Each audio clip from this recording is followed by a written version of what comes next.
ശരിയാണല്ലോ മനുഷ്യന് എപ്പോഴും ഒരു സമാധാനം. അയ്യോ എന്നാലും ഇത്തിരി നേരത്തെ ആയിപ്പോയി കേട്ടാ. സത്യമാണ്. മണിച്ചേട്ടൻ എന്ന് പറഞ്ഞാൽ അതൊരു വികാരമായിരുന്നു മലയാളികൾക്ക്.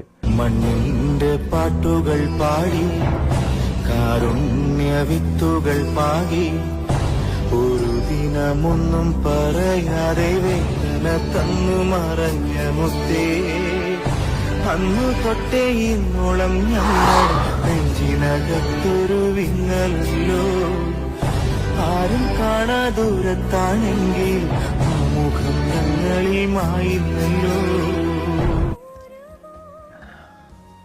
എടാ, മണിച്ചേട്ടൻ ആരാന്ന് ചോദിച്ചു കഴിഞ്ഞാൽ ഇപ്പോഴത്തെ കിഡ്സിനൊക്കെ അറിയാവുന്ന അറിയത്തില്ല. പക്ഷേ എൻ്റെയൊക്കെ ഒരു ജനറേഷൻ, അതിനു മുമ്പുള്ള ജനറേഷനൊക്കെ പറഞ്ഞു തരും മണിച്ചേട്ടൻ ആരായിരുന്നു. മലയാളികൾ നെഞ്ചിലേറ്റിയ ഒരു കലാകാരനായിരുന്നു. എന്തിനും ഏതിനും മുന്നിൽ നിന്നിരുന്ന ഒരാളായിരുന്നു. കോമഡിക്ക് കോമഡി, റൊമാൻസ്, വില്ലൻ വേഷങ്ങൾ, ഒന്നിനൊന്ന് മെച്ചോടുള്ള